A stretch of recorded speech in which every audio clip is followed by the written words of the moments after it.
Let's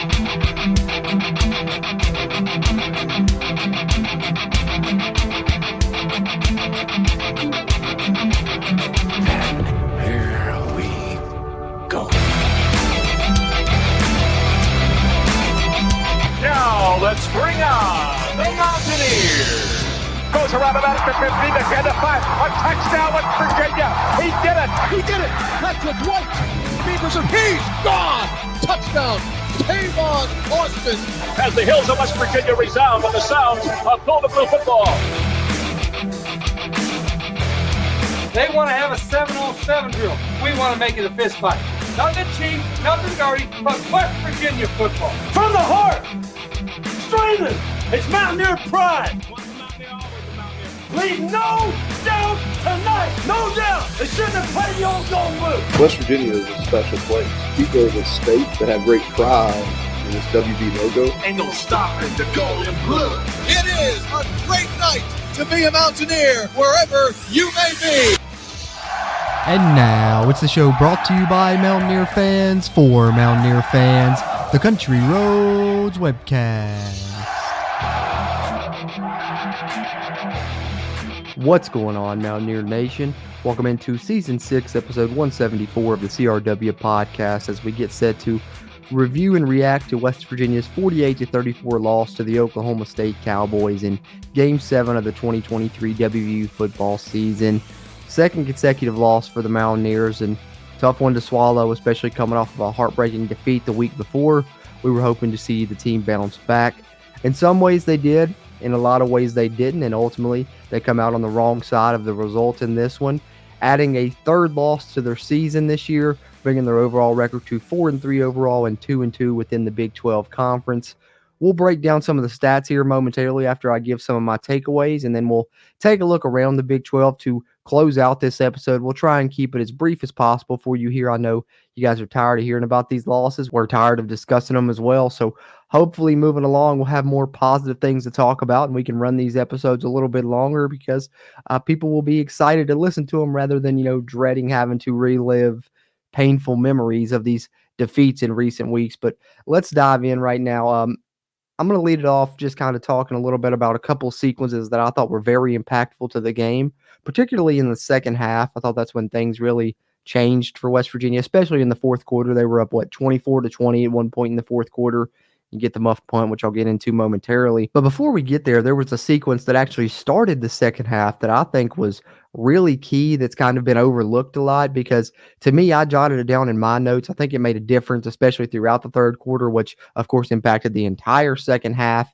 And also to me, it's just something that keeps popping up with players that are supposed to be guys that are leaders on your team that keep making these kind of mistakes. And so that sequence that I want to talk about is actually the very beginning of the second half. West Virginia begins the second half, first play with an awesome TFL. Lee Koba and Tyron Bradley team up on Ollie Gordon, and it's going to be 2nd and 15 or something, pretty close to that. And not only is it going to be 2nd and 15, but West Virginia did a good job on kick coverage, and they had Oklahoma State pinned back inside their own 20. So it's going to be 2nd and 15 with them kind of in the shadow of their own goal line near their own 10-yard line. So they're going to have decent ways to go no matter what. West Virginia has them behind the chains, potentially flipped field position to where they can win the field position battle here this quarter. But instead, what happens after that TFL, Lee Koba pushes down Ollie Gordon after the play. Was it in response to something Ollie Gordon said or did? Perhaps, but we all know that the second person is the one that always gets caught in these situations. I'm sure Lee Koba has to know that as well, being the veteran that he is with the experience that he has. Nonetheless, pushes down Ollie Gordon and receives an unsportsmanlike conduct penalty. Now, a lot of people probably thought, well, it didn't really make a difference because then West Virginia would go on to stop Oklahoma State on that drive. But to me, it did make a difference because, as I said, West Virginia did have Oklahoma State backed up near their own goal line. That penalty allows them, to advance 15 yards up the field, puts them near the 30, 35-yard line. So despite the fact that West Virginia then stopped them, what that effectively did was Oklahoma State has a good punt. They flipped the field. And West Virginia's next two drives, if you remember, started up against their own goal line, back against the wall, inside their own 5, nearly had a safety on a third down play on one of those. And West Virginia lost the field position battle for pretty much the entire third quarter and most of the second half by a long shot. I think if I remember right, it was like 10-yard difference in the field position battle that West Virginia lost this game by. And to me, I look at that sequence to start the second half as a big reason why they did lose that field position battle. And it makes a difference. I know it's, like I said, at the time, it probably seemed pretty insignificant because West Virginia got a stop. The penalty didn't affect you as far as Oklahoma State continuing that drive and scoring, but it did flip the field.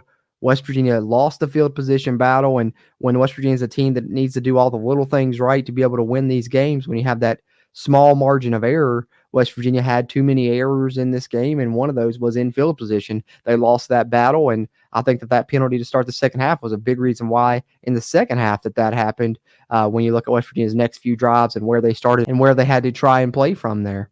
So it's concerning a bit because this is the third time, I guess you could say second in as many weeks. I mean, I'm thinking about the C.J. Donaldson one against Pitt as well, but we won't even count that. Let's just say the past two games, it's the second time that one of your team leaders has made a penalty that's really cost you, an unsportsmanlike conduct penalty at that. Of course, against Houston, it's been well discussed. The leader of your offense, Garrett Green, gets a penalty that, hurts you because it allows Houston to attempt that Hail Mary at the end. Digress on that. That's been discussed ad nauseum. Garrett Green's taking full responsibility for that as well. But then this week, you turn around and you get the leader of your defense, Lee Koba, committing a costly penalty that really hurts you there, I think, in this game, especially in that field position battle, as I discussed there. And I think it's only concerning because both of those guys are your team leaders. It's your team leader on offense, your vocal leader, Garrett Green, your quarterback, and then it's Lee Koba, who's, your quarterback on defense, for lack of a better term, and definitely your vocal leader there as well. So for one, you want those guys setting the example, not having these dumb penalties that really cost you in games. And I'm sure that both of them took full responsibility and apologized, for doing so. But having said that, you got to nip that in the bud moving forward, especially if you're a leader on this team. Got to set the example for everyone else. And, if you're committing penalties like that, it kind of sets a bad precedent for everyone else on the roster. So hopefully West Virginia cleans that up moving forward. But I thought that was a sequence that was pretty detrimental for West Virginia in this game, especially in that field position battle, which made a difference in this second half. A second half that would have an absolutely wild fourth quarter. So not only do you get a wild fourth quarter for the second consecutive game, but second straight game, untimely penalty kind of hurts West Virginia as well, and it comes from one of your team leaders. So I thought that was pretty significant. And then, of course, another impactful sequence that's been discussed a ton is the muffed punt situation, which obviously killed West Virginia in this game. I think it demoralized their defense at the end of the game. You didn't see them getting hardly any stops following that muffed punt, so I think that made a difference as well. Obviously, just in general, the turnover makes a difference after you had just gotten the stop. You had a nice two-play sequence where you sent Marcus Floyd off the edge. Second down, he forced an incompletion. Third down, he blew up a screen for a TFL, and you're getting the ball back with a 4-point lead in the fourth quarter, up 24-20. Instead, it's a situational awareness type deal. I know a lot of people are talking about, Wilson Lamp was shoved into Preston Fox.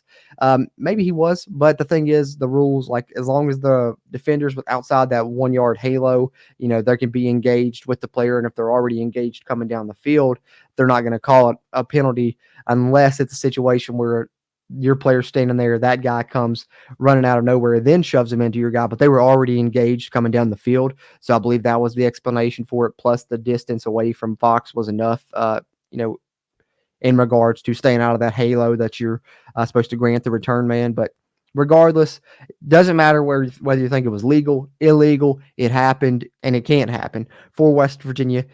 These mistakes, they're coming at the worst possible times. I was texting our friend Mountaineer Paul from Mountaineer Paul Talks Football during the game, and I was like, man, West Virginia, we are just so unlucky. And, it goes hand in hand with some of the things we talked about last week with the bad breaks you got against Houston as well, as you get bit by it again here. Another terrible break. Andrew Wilson Lamp smacks into Preston Fox. West Virginia muffs the punt. Oklahoma State recovers, and then Ollie Gordon, of course, scores the go-ahead touchdown. And unfortunately, Oklahoma State wouldn't really look back from there, as their offense would explode for the remainder of the fourth quarter. But that sequence, of course, was impactful. That muffed punt made a huge difference in the game. But I think in the fourth quarter, I had another sequence that I circled that really hurt West Virginia as well. And it goes hand in hand with what I've been talking about with these mistakes. And for me, that sequence was Justin Johnson, who, shout out to Justin Johnson, performed well in his return for the Mountaineers. Definitely was healthy, definitely was fresh over his illness and looked very good out there. But he breaks off a 30-yard run on an outside zone, sets West Virginia up with a 1st and goal. And then I circled this next sequence because West Virginia on the 3 goal-to-goal plays. Listen, I've been very complimentary of Neil Brown's play calling, the offensive design a lot this season. I think for the most part, it's been good. I think you can say the same about this game. Obviously, when you scored, 34 points, your second straight game scoring over 30, and your offense put up good numbers, over 200 yards rushing, over 250 yards passing. Can't be too mad about the way things worked out with the offense. But of course, there are always still standout sequences that in hindsight you can go back and judge and be like, man, that one really hurt us. And to me, this was one of those sequences. Goal to go, 3 plays for West Virginia. It doesn't work out. They end up settling for a field goal, and I thought this was one of the sequences where I questioned the play calling a little bit. Don't exactly remember the first down call, but really the main reason that had me question it was that second down call, because I think I talked about this in the Houston game or maybe even the TCU game prior to that, but I think West Virginia had some success early in the season with the quarterback draw, but since about the last 2 or 3 games, everyone knows that it's coming, to the point when on second and goal, they spread it out 5 wide. I literally said out loud, quarterback draw. And if I knew it was coming, I think Oklahoma State knew it was coming, and it certainly looked like they knew it was coming with the way they blew it up. So then you leave yourself, third and goal from pretty far back. You were, 8, 9, 10 yards out. Can't convert, end up settling for a field goal there. And I thought that sequence right there was kind of impactful. You could have, went ahead. Instead, you tie the game, leave the door open for Oklahoma State, allow them to remain confident in what they can do throughout the remainder of this game. So I thought that was a pretty impactful sequence. But not only was it impactful because you didn't get the touchdown there, of course, you still get the red zone score, you get the field goal. That's good to at least come away with points there after Justin Johnson's big run. But I think then what happened on the other side, when the defense was on the field in the Oklahoma State's possession following West Virginia kicking that field goal, was what really hurt the Mountaineers, because that's when you get the 30 yards and penalties on one play for the Mountaineers. You get a face mask and a late hit. So Oklahoma State already, in field goal position to take the lead right there following those penalties, are on the cusp of it anyways. West Virginia, defense does a good job on first and second downs, has Oklahoma State set up in a third down and, medium distance to where you're like, okay, we're probably going to hold them to a field goal here. They're not the best in, passing situations. Let's see what happens. Let's key on Ollie Gordon. Let's key on Brennan Presley, as those are the go-to guys for Oklahoma State on third down. And West Virginia knew that, and the defenders knew that, as you saw on the play. Brennan Presley comes out in the backfield, swings out to the outside, and West Virginia is on him. They know that that's a guy they look to on third down. Swing pass to Brennan Presley. West Virginia's got 2 guys right there at the point of attack. It looks like it's going to be a TFL. Oklahoma State's going to be forced to kick a field goal. But what happens? Something that hurt West Virginia in this game. It hurt West Virginia last game. And it's something that hurt West Virginia last season that it looked like they had corrected early in this year, and that's missed tackles. Brennan Presley hits a filthy spin move to make 2 West Virginia defenders miss, and then it's off to the races. What would have been a TFL to force an Oklahoma State field goal instead goes for a touchdown. And that, if the muffed punt didn't demoralize the West Virginia defense, then I think certainly looking like they were going to force a field goal after that sudden change with those penalties.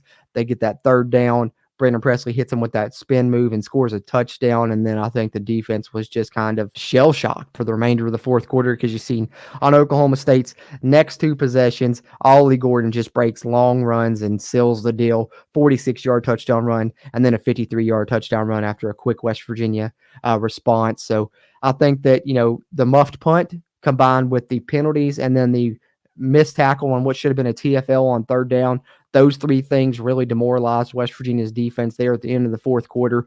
Plus, they were worn down. I'm sure, tackling Ollie Gordon all day. The guy had 29 carries. They just kept feeding him.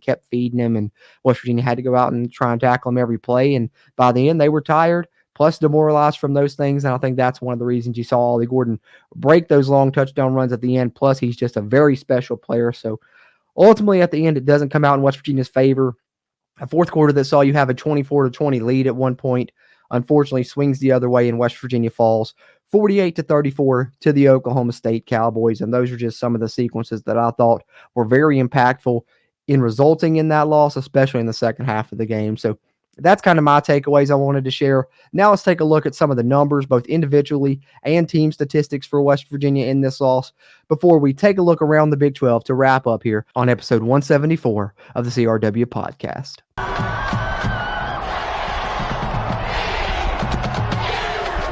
All right, we're going to lead it off with the team statistics here from Game 7 of the 2023 WU football season. But before we get into it, just want to take a second out to thank you guys for tuning into this episode, whether you're watching it as a viewer or tuned in listening on the audio side. We appreciate you taking in this episode any way you choose to do so, whether you're on the Country Roads Webcast YouTube, whether you're finding it on the web there at wvsportsnow.com, where you'll find all kinds of great Mountaineer sports content, and we're appreciative of them and being a part of the Sports Now family of networks. Do us a favor, if you are tuned in watching this episode, though, drop a like on the video. Really helps its performance and future videos performances as well. If you're a West Virginia fan, Big 12 fan, college football fan, be sure to hit that subscribe button. Helps us, helps you, helps get more of this Mountaineer sports content out to Mountaineer Nation. If you're tuned in on the audio side, you can find the Country Roads Webcast on Apple Podcasts, Google Podcasts, Spotify, Amazon Music, iHeartRadio, you name it, you find us there. Just search Country Roads Webcast. But be sure, share us around with other Mountaineer fans you may know and leave a rating review there. That helps us as well. But with no further ado, let's kick it off with the team statistics here. First downs, Oklahoma State picked up 21. West Virginia picked up 24. I believe it's the second consecutive game West Virginia picked up over 20 first downs. So as we said, the offensive improvement continues. Just got to try and get this West Virginia defense back to form. As you see, unfortunately, total yards, West Virginia gives up 491 of those, as Oklahoma State outgains them 491 to 475. West Virginia does pass for more yardage than the Cowboys, though, 249 to Oklahoma State's 210. And third down efficiency, I thought West Virginia has done a better job on offense in that category as well. They were 8 of 15 in the game, while Oklahoma State was 8 of 14. Both teams did throw one interception and have one fumble, which curiously here on ESPN, it has Oklahoma State with 3 turnovers versus West Virginia's 2 turnovers. But I only remember the muffed punt for the Oklahoma State Cowboys and then the interception they threw. ESPN's crediting them with the second fumble lost. I'm not sure. I don't recall that. Maybe it's just slipping my mind, but according to ESPN, West Virginia won this turnover battle. I thought it was even at 2-2, but nonetheless, that's what they have this as. Somebody, in the comments, let me know maybe if that's right. I thought it was 2-2, but anyway, maybe something slipping my mind. But moving on, rushing statistics. Of course, this is where Oklahoma State outgained West Virginia and probably was the difference in the game. 281 yards versus West Virginia's 226, which I pointed this out in our post-game show as well. Just kind of a gut punch that adds to the loss is West Virginia ran for over 200 yards, which means it's the first time ever in Neil Brown's coaching career that he's lost when his team has over 200 rushing yards. He was undefeated at Troy when his team had over 200 rushing yards, and prior to this game, he had been undefeated at West Virginia when his team had over 200 rushing yards. But that streak ends in this game. Oklahoma State with a great performance on the ground, 8.5 yards per rush on their 33 carries. West Virginia committed 5 penalties. Oklahoma State committed 7. But as I said there in my takeaways, 2 of those penalties for West Virginia were absolutely terribly detrimental. 30 of those penalty yards came on those 2 penalties, or else West Virginia would have only had 3 penalties for 25 yards. That would have been good. West Virginia has done a good job for the most part avoiding penalties this season, but they had a couple costly ones yet again in this game, unfortunately. And then time of possession, West Virginia wins that battle, as they have continued to do for most of the season, 32 minutes to 27 for Oklahoma State. So those are the team statistics from this game. Let's take a look at the individual numbers now before we close the book on Oklahoma State and move on to some other games around the Big 12 Conference. But individual statistics for the Mountaineers in this one, standout performance yet again from Garrett Green, 249 yards passing, 2 touchdowns, did have the bad interception in the first half, but he bounced back from that and allowed the team to come back from, a 10-0 deficit they fell into early in the game, and I thought that he was the best weapon for West Virginia offensively. 117 yards rushing on 16 carries. A lot of those design, read option plays that he was making, great reads on, save for the lone one there on the 4th down play where he apologized in the post game, said he should have just read it instead of trying to make a play and be Superman. But that's what you get with Garrett Green. You get the high highs, and sometimes you get a mistake or two that may cost you, but Garrett Green's a guy that's an absolute fighter, and I love having him as the team's quarterback, and I'm sure he's a guy that everyone on the team will go to bat for, and I love his performance in this game, following up a great performance with Houston with another awesome performance here, and I think moving forward, we're going to continue to see Garrett Green be a big weapon for this team, and right now he's their best weapon on offense, so hopefully he continues to one, stay healthy, and two, perform the way that he's performing in these past couple of games. Other running backs, I mentioned Justin Johnson, and he was certainly the standout, got the hot hand and ended up getting most of the carries. We did see Jaheim White on the field a couple of times, but he didn't log any carries in this game, so they really shortened the running back rotation to C.J. Donaldson and Justin Johnson in this one, and mainly just Justin Johnson there late in the game. But 14 carries, 72 yards, and a touchdown for Justin Johnson, 13 carries, 39 yards, and a touchdown for C.J. Donaldson as well. And then the Mountaineers receivers, how about Preston Fox? Really stepped up in this game. Couple of big catches, both laying on his back, one on a back shoulder fade late in the game, and then a little bit earlier in the game, I believe that was in the first half, if I'm not mistaken, caught a ball where he's going towards the goal line, slips, still managed to catch the ball somehow while falling down and set West Virginia up with a 1st and goal, which then led to a West Virginia touchdown. And then E.J. Horton continues to come on for the Mountaineers. Man, that guy is fast, right? But 3 catches, 79 yards, and the third one of them being a 32-yard touchdown from Garrett Green off a beautiful play action strike to the end zone for the Mountaineers to get them a lead at one point in this game. And Horton's a guy that West Virginia's going to have to count on down the line, not only because he's making plays right now, but also Hudson Clement suffered an injury in this game. Looked like a lower leg injury. I believe I'd heard that he was in a walking boot, so that's a little bit concerning moving forward. Don't know how long he will be out. Hopefully it's not extensive, but nonetheless, E.J. Horton's going to have to step up in the meantime, in between time, and I think that he showed in this game that he's more than capable of doing so. Hit that 32-yard touchdown and then had a couple of other nice catches in which were mainly on underneath routes as Oklahoma State was really backing off of him, respecting his speed. So then West Virginia hit, I think an 18-yard gain on a crossing route after that and a couple of other nice plays. So I like Horton as a weapon for this West Virginia offense, something else defenses have to game plan for. And then, of course, they are continuing to game plan for Devin Carter, moving him into the slot. He's had better success, started that last week, continued that this week. 3 catches, 54 yards, and a touchdown for him.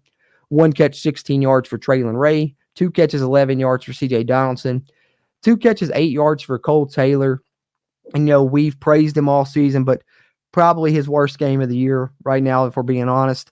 Hate to see it. Thought he could have a good game against this Oklahoma State team after what Fairchild, the Kansas tight end, did to them last week, but Oklahoma State was prepared for the tight end because of that. They put Keelan Daniels on Cole Taylor, and Keelan Daniels is a really good defender, had a great game, even hit a peanut punch on Cole Taylor, took the ball away from him on his first reception. So hopefully we see Cole Taylor return to the form we saw earlier in the season, moving on from this game, because we're going to need him to be a weapon moving forward on this season. Flipping it over to the defensive side, West Virginia, I thought it was a great game for Anthony Wilson. You see the 8 tackles to lead the Mountaineers, but he also had a great interception at which he went up and high-pointed the football and held on to it despite getting hit. Thought that was a great interception. Ben Cutter, his 2nd consecutive career start. Still, a freshman out there, but making plays and around the ball. 7 tackles, 1 TFL. And if you're watching on the video side, I'll scroll through all of these, but I won't name them all off, but I'll try and name out some of the standout ones for you guys. Listen on the audio side. Marcus Floyd, 1 TFL, 5 tackles. Thought they used him situationally some there late in the game. That sequence that I mentioned where they brought him off the edge like they had in the past this season, and it worked out good there. Of course, unfortunately, after that, West Virginia had the muffed punt, but it did get them a stop there on a series where they really needed a crucial stop. So I like West Virginia breaking that out situationally. Tyron Bradley, I thought he had one of the better games on the West Virginia defense.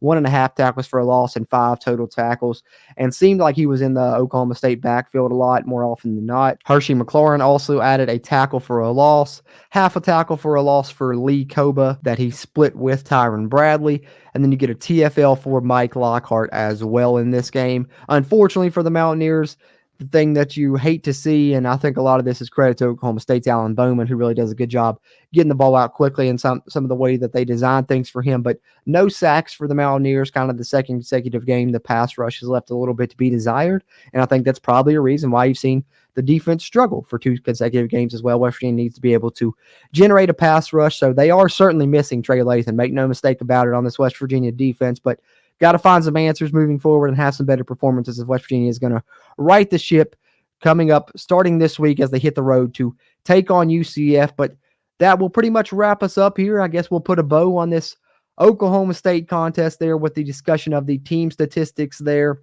those are my takeaways and a look at a little bit of the numbers. If you guys have anything else you want to add on the Oklahoma State game, be sure to let us know. Drop them in the comments down there on the video side or leave it in the rate review section on the audio side. We really appreciate those interactions as we continue to try and grow the Country Roads Webcast community throughout Mountaineer Nation here on episode 174 of the CRW podcast. And before we close up shop here on this episode, one more thing to do. And of course, that's our final segment where we're going to recap some of the action from around the Big 12 in week 8 of the 2023 college football season.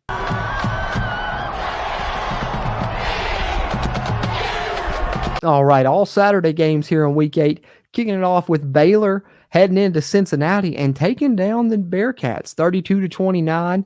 I was surprised by this one. I thought Cincinnati would get back on the winning side of things, but Baylor continuing to try and, right the ship there under Dave Miranda, gets a big road win in conference, taking down one of the newcomers 32-29 on the road there. And then this next game, how about UCF showing up in this one? West Virginia's upcoming opponent really put some things on tape for the Mountaineers to worry about and showed how good of a team they can be as they went into Norman on the road and nearly pulled off the stunner over Oklahoma, following just a 2-point conversion short there, 31-29 as UCF scored late and then just needed the 2-point conversion to tie it. Ran a trick play, it didn't work out, and Oklahoma State survived there in Norman, 31-29 over Gus Malzahn and UCF. But UCF has John Reese Plumlee back. Their offense is looking good, and their defense didn't perform too bad in this game either. So West Virginia is going to have their hands full this weekend in Orlando as they hit the road to take on that UCF team that comes up just short of Oklahoma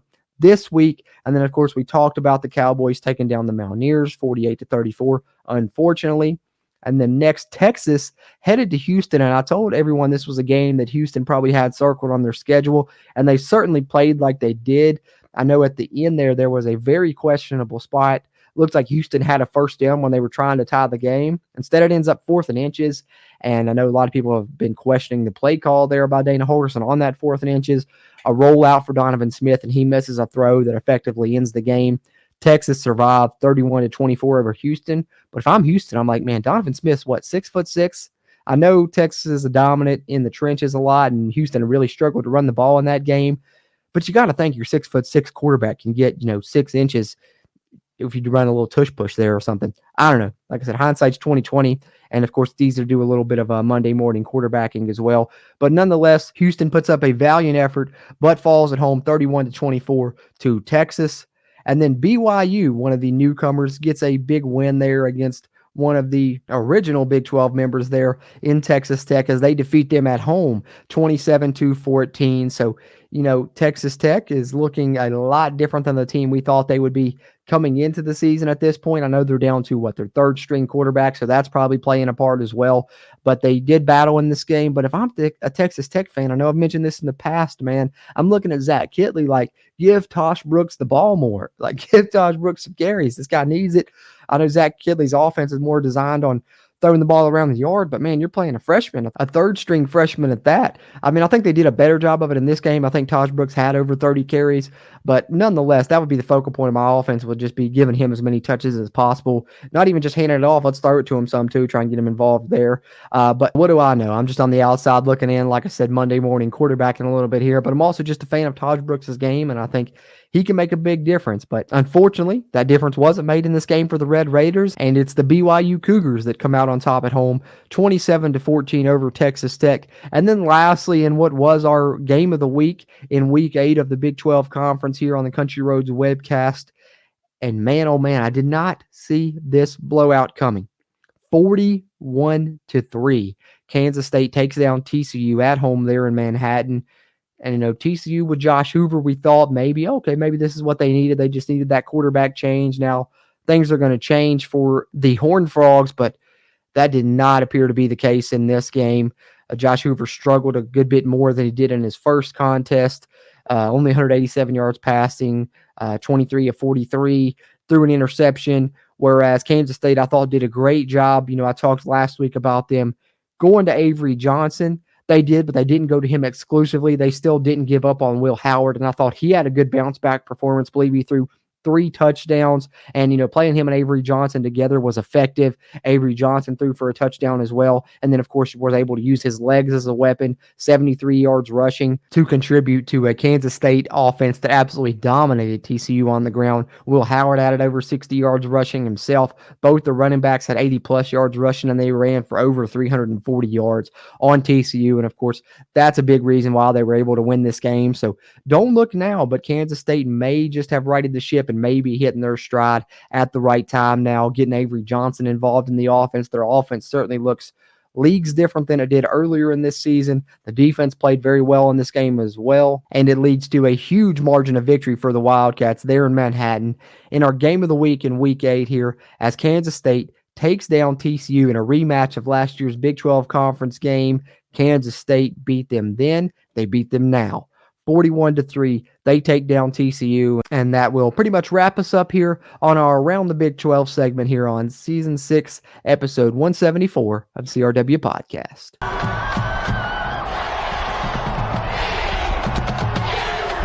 All right, so there you have it, Mountaineer Nation. My takeaways, kind of a look at the numbers, reacting to the stats a little bit from the loss to Oklahoma State, and then taking a look around the Big 12 to recap some of the action there. But we'd love to hear your thoughts on anything we discussed in this episode, whether it's your takeaways, thoughts on the statistics, or anything that happened around the Big 12 conference as well. Be sure to let us know in the comments down below as we continue to try and grow the Country Roads Webcast community throughout Mountaineer Nation. And if you are there in Mountaineer Nation, be sure to follow us on social media. We're on X at WVU Country Roads, Facebook and Instagram, Country Roads Webcast.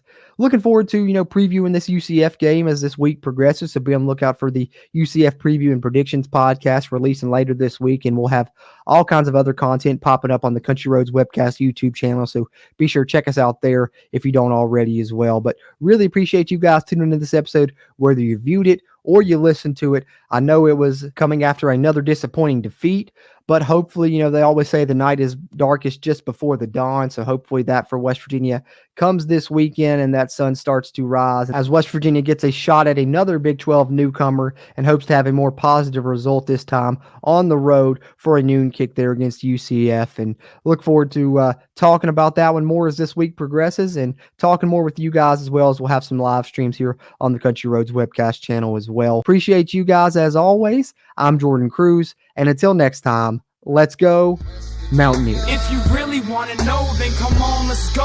Take a stroll down those